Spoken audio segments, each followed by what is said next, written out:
Hi friends, welcome to Ramya's daily சமையல். இன்றைக்கி நம்ம சேனலில் டிஃப்ரெண்ட்டான டேஸ்ட்டில் விநாயகர் சதுர்த்தி ஸ்பெஷல் கொழுக்கட்டை எப்படி செய்கிறது தான் பார்க்க போகிறோம். இந்த கொழுக்கட்டை ரொம்ப டிஃப்ரெண்ட்டான டேஸ்ட்டில் சூப்பராக இருக்கும். செய்கிறதுமே ரொம்ப சிம்பிள். நான் வீடியோவில் சொல்லியிருக்கிற மெத்தடில் அளவுகளை மாறாமல் அப்படியே செஞ்சு பாருங்கள். இந்த சாஃப்டான கொழுக்கட்டை நீங்களும் செய்யலாம். ஃபஸ்ட்டு ஒரு மிக்சிங் பவுலில் 3 கப்பு பச்சரிசி மாவு எடுத்துக்கணும். கூடவே தேவையான அளவுக்கு உப்பு சேர்த்துக்கோங்க. சேர்த்துட்டு இந்த மாதிரி நல்லா மிக்ஸ் பண்ணிக்கணும். நான் வீட்லேயே அரைச்ச பச்சரிசி மாவில் தான் செய்கிறேன். உங்கள்கிட்ட கடையில் வாங்கின கொழுக்கட்டை மாவு இருந்துச்சுன்னா நீங்கள் அதில் பண்ணலாம், இடியப்ப மாவுலேயும் பண்ணலாம். நெக்ஸ்ட்டு மாவுக்கு தேவையான அளவுக்கு தண்ணி சேர்ந்து பிசைச்சுக்கணும். இந்த தண்ணி ரொம்ப கொதிக்கிற தண்ணியாக இருக்கணும். ஒரே டைம் சேர்த்துறாமல் நம்ம கொஞ்சம் கொஞ்சமாக சேர்த்து இந்த மாதிரி கிளறிக்கணும். இந்த மாதிரி கிளறும் போது மாவு ரொம்ப சூடாக இருக்கும். ஸோ நம்ம கரண்டியால் தான் யூஸ் பண்ணி இந்த மாதிரி கிளற முடியும். இந்த மாதிரி தண்ணி கொஞ்சம் கொஞ்சமாக சேர்த்து நல்லா கலந்தாச்சு. மாவு ரொம்பவும் தண்ணியாக இருக்கக்கூடாது, கட்டியாகவும் இருக்கக்கூடாது. இந்த அளவுக்கு சாஃப்டான பதத்தில் இருக்கணும். அதை மட்டும் பார்த்துக்கோங்க. இப்போ இந்த மாவு கொஞ்சம் ஆறட்டும். ஒரு 15 நிமிஷம் ஒரு மூடி போட்டு மூடி வச்சுருங்க. நெக்ஸ்ட்டு நம்ம ஸ்டஃபிங்க்கு பூரணம் ரெடி பண்ணிக்கலாம். பூரணத்துக்கு ஃபஸ்ட்டு வெள்ளைப்பாகு தயார் பண்ணிக்கணும். ஒரு பாத்திரத்தில் 1 கப்பு வெல்லம் சேர்த்துக்கணும். இது கூட ஒரு 1/4 கப் அளவுக்கு தண்ணி சேர்த்துக்கோங்க. சேர்த்துட்டு மீடியம் ஃப்ளேமில் இந்த வெல்லம் கரையிற வரைக்கும் வெயிட் பண்ணணும். இந்த வெல்லம் நல்லா கரைஞ்சதுக்கப்புறம் நம்ம வடிகட்டிக்கலாம். எப்போவுமே நீங்கள் வெள்ளைப்பாகு தயார் பண்ணும்போது வெள்ளத்தை இந்த மாதிரி நுணுக்கிட்டு சேர்த்துக்கோங்க. சீக்கிரமாகவே ரெடி ஆயிரும். நம்ம வெல்லம் முழுமையாக கரைஞ்சிருச்சு. இப்போ இதை நம்ம தனியாக வடிகட்டி எடுத்துக்கலாம். இப்போ இது ஒரு ஓரமாக இருக்கட்டும். ஒரு கடாயில் 2 ஸ்பூன் நெய் சேர்த்துக்கோங்க. இது கூட 10-15 முந்திரி பருப்பு சேர்த்துக்கலாம்.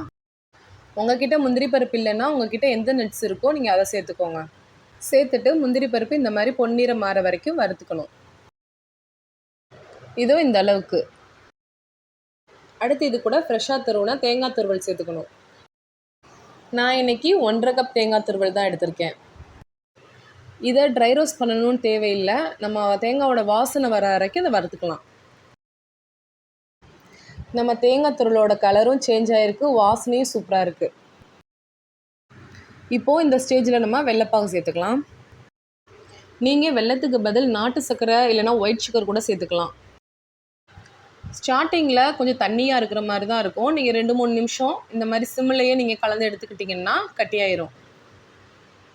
இப்போது 5 மினிட்ஸ் ஆயிடுச்சு. நம்ம பூரணம் நல்லா திக்காகி டேஸ்ட்டாக ரெடி ஆகி வந்திருக்கு. கடைசியாக ஃப்ளேவருக்கு ஏலக்காய் தூள் சேர்த்துக்கோங்க. சேர்த்துட்டு இதை நல்லா மிக்ஸ் பண்ணி ஸ்டவ் ஆஃப் பண்ணிடலாம். இதை ஒரு ஓரமாக வச்சுருங்க. நம்ம ஆல்ரெடி கிளறி வச்ச மாவை இப்போ நல்லா கையாலேயே பிசைஞ்சு எடுத்துக்கலாம். இந்த மாதிரி கையில் எண்ணெயோ இல்லைன்னா நெய்யோ அப்ளை பண்ணிக்கோங்க. ஏன்னா பிசையும் போது மாவு கையில் ஒட்டாமல் இருக்கும். இந்த மாதிரி நம்ம சப்பாத்திக்கு மாவு பிசைகிற மாதிரி நல்லா சாஃப்டாக பிசைஞ்சு எடுத்துக்கணும். இப்போ மாவு ரெடி ஆயிடுச்சு. மாவு ரொம்ப சாஃப்டாக இருக்குது. இந்த மாதிரி இதிலேருந்து கொஞ்சமாக மாவு எடுத்து உள்ளங்கையில் வச்சு இந்த மாதிரி அழுத்திக்கோங்க. இப்போ நம்ம சப்பாத்திக்கு மாவை உருட்டுற மாதிரி இந்த மாதிரி உருட்டி எடுத்துக்கணும். கையில் மாவு ஒட்டாமல் இருக்கிறதுக்கு எண்ணெயோ நெய்யோ கொஞ்சமாக தேய்ச்சிட்டு இந்த மாதிரி உருட்டுங்க. இந்த மாதிரி லேசான தட்டையான ஷேப்புக்கு தட்டி எடுத்துக்கோங்க. ஓரமாக விரிசல் எதுவும் வந்துச்சுன்னா நீங்கள் தண்ணியை வச்சு லைட்டாக அப்ளை பண்ணிங்கன்னா அந்த விரிசல் போயிடும். இப்போ இந்த மாதிரி ஷேப்பில் நல்லா தட்டி எடுத்ததுக்கப்புறம் இதில் நம்ம ஆல்ரெடி செஞ்சு வச்ச ஸ்டஃபிங்கை இதில் வச்சுக்கலாம். இந்த மாதிரி பூரணத்தை உள்ளே வச்சதுக்கப்புறம் நம்ம இதை க்ளோஸ் பண்ணிக்கலாம். இந்த மாதிரி பூரணத்தை நல்லா கவர் பண்ணி மாவை கொஞ்சம் கொஞ்சமாக ப்ரெஷர் பண்ணி மேலே இந்த மாதிரி கொண்டு வந்துக்கணும். அவ்வளோதான், பூரணத்தை நல்லா உள்ளே வச்சு க்ளோஸ் பண்ணியாச்சு. இப்போ இதை நல்லா உருட்டி எடுத்துக்கலாம். விரிசல் எது இருந்துச்சுன்னா நீங்கள் தண்ணியை லைட்டாக தடவுனீங்கன்னா அந்த விரிசல் போயிடும். சூப்பராக பால் சைஸில் நம்ம கொழுக்கட்டை ரெடி ஆயிடுச்சு. நான் பாஸ்மதி அரிசியை இந்த மாதிரி கழுவிட்டு ஒரு மணி நேரம் ஊற வச்சுருக்கேன். இதில் இருக்கிற தண்ணியை வடிச்சிட்டு நம்ம அரிசியை மட்டும் எடுத்துக்கலாம். இதில் நம்ம ஆல்ரெடி ரெடி பண்ணி வச்சுருந்த கொழுக்கட்டை பாலை இதில் நம்ம இந்த மாதிரி பெரட்டி எடுத்துக்கலாம். இந்த மாதிரி மாவு எல்லாத்தையும் பால்ஸாக உருட்டி ஒவ்வொன்றா இந்த மாதிரி அரிசிலையும் போட்டு பெரட்டி எடுத்துக்கோங்க. நம்ம ரெடி பண்ணி வச்சுருந்த எல்லா கொழுக்கட்டைங்களையும் இந்த மாதிரி இட்லி தட்டில் வச்சு நம்ம இட்லி சட்டியில் வேக வச்சு எடுத்துக்கலாம்.